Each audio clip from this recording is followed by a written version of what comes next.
I'm sure some of you guys play music. You play an instrument, maybe in your spare time, just for fun. But even if you do play music, you may not play it from notes. I know I don't, and I do play an instrument, not very well, and definitely not from notes. I just never could get the hang of that. But if you're a trained musician or a composer, you might simply look at the notes and then hear the music inside of your head. If you think about building plans, you might actually say that they are the musical score of architecture. That too is an instruction. And if you follow the instruction, you'll end up with, well, not music, of course, but a building.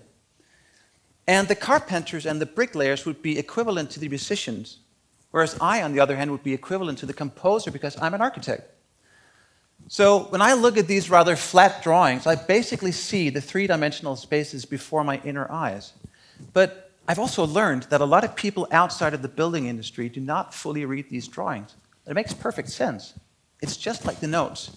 It takes training and practice.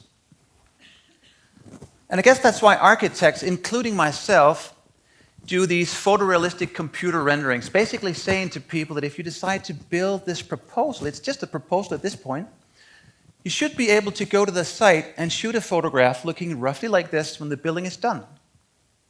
And if you compare these computer renderings with the actual finished buildings that we do, I think it's fair to say that the resemblance is pretty good, most of the time anyway.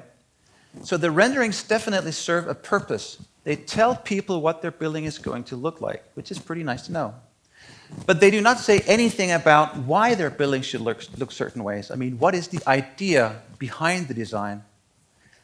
And to explain that, I've developed a drawing typology inspired by comic books and cartoons, visual languages that people should already be familiar with.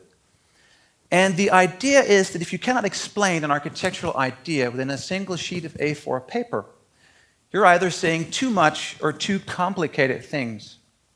And I'm sure in this case you've already figured out that this building facade is inspired by branches from trees. Makes a lot of sense. The building itself is an information center where people can go and educate themselves on a very special part of the Danish nature before they actually go and experience it by themselves. And obviously, we couldn't build architecture in nature, so we built nature into the architecture. Another example might be an office building that we did for a local tech company, friends of ours. And since they deal with data and software, we thought it would be really fun to take the oldest building component in history, the brick, and treat it like a digital pixel, creating this kind of Minecraft-inspired architecture. Now, these watercolors, and I've done lots of those, are in a way perfectly finished little pieces of art. I mean, they're not spontaneous, and they're definitely not sketches. They're done after the architectural concept has been conceived. In that sense, they serve as what you might call conceptual full stops. So on a daily basis, during the actual design phase, I leave out color, and I do numerous faster sketches in my sketchbooks, either in the office or on the go. And then I scan them, or simply photograph them with a phone, and send them off to builders, clients, staff, whoever needs them. And unlike the watercolors, these drawings can go a number of different ways. Sometimes they're just questions, really, or answers to questions, posed by, for instance, officials from the municipality who recently asked me where people can sit in this street that we're designing. And instead of writing half a page of text, I simply did this sketch and sent it off, and it totally does the trick. Then at other times, I'm just doodling away on my own, thinking out loud onto the paper, trying to figure out, for instance, how I can reinterpret something like a traditional roof or, stuff like that. Or I might stumble upon something that I find inspiring, like a date palm tree. And to make sure that I don't forget about this great architectural potential, I simply draw it and add a few notes. Now, these drawings, the watercolors and the black and whites, I think they're pretty easy to read, and I guess most people should appreciate them, but the best way to explain an architectural idea is to really talk and draw at the same time. It means that people do not have to search for information within a drawing, they just need to follow the pen. And it forces me to make drawings that are really simple, almost primitive, because I cannot really allow myself to add little details or funny faces or whatever I do. I just have to kind of stay focused, right? But the best thing about it is that watching a drawing come to life seems to be almost hypnotizing for people. I mean, it is for me. I need to see where the lines go and what it all turns into. So,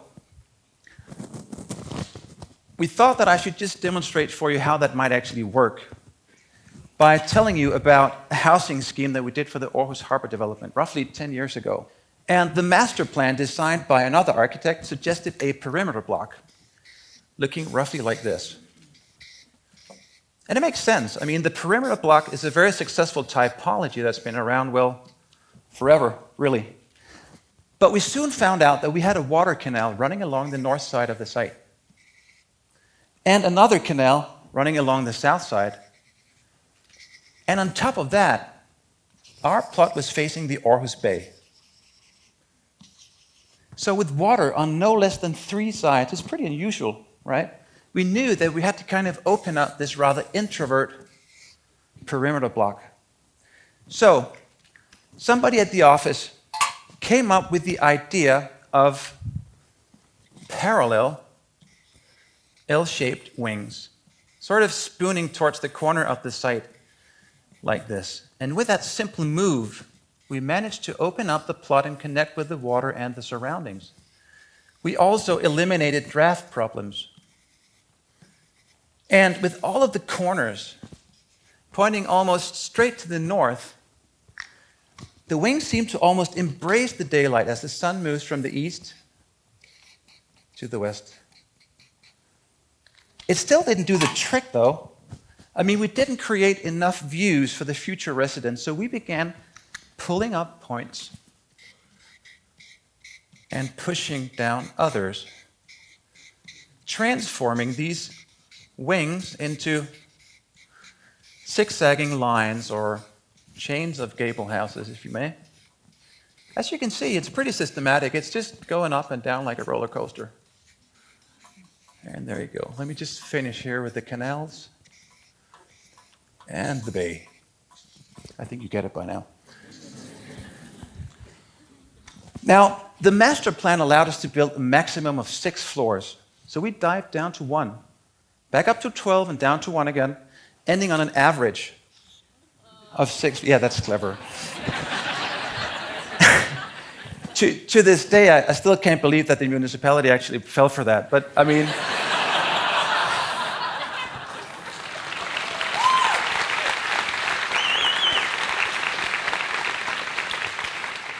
but anyway, I mean, the reason why it works so well is that from each of these peaks, the residents overlook the bay between other peaks, because the peaks are constantly shifting. And it's so funny because going through these steps, I mean, pretty rational steps focusing on views and daylight, we ended up with this funky volume just kind of shooting out of the water. And it was really surprising. And mostly, it was surprising because it kind of looked like something we'd seen before. We thought it looked like an iceberg. Oh, yeah. We never intended to actually design an iceberg. It just kind of happened. It was never the inspiration, but once we gave it that name, it became really easy to also decide on colors and materials. Obviously, it had to be white. And then we started adding ice blue balconies to just stay loyal to that metaphor and to connect it with the water and the sky. But what I wanted to say today is that the people who hire architects are usually not architects themselves. I mean, they can be. They can be, and sometimes they are, but mostly they're not. But they do commission the work, and they do pay for the music, so to speak. So it's only fair and understandable that they want to know what their building is going to look like.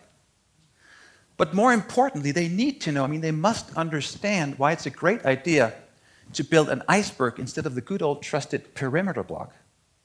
And that is why I draw, to make sure that everybody is on the same page. And because I've learned that the best way to share an abstract architectural idea is with simple hand drawings, I often suggest my staff or students to carry a pen with them at all times and to use it whenever they get a chance. I know you might be thinking, well, yeah, fine. I'm not an architect. I'm not even going to hire one. Why would I care? But just think about it. Because the idea of supporting the spoken word with simple, primitive hand drawings is something that can be applied to any professional field or situation. So if you're a lawyer or a doctor or maybe a school teacher, you should give drawing a chance. And you might find that people would understand you just a little better. Now, this whole talk, my entire talk here today, can be boiled down into one simple sentence, going roughly like this. If you have something to share, let your fingers do the talking. Thank you.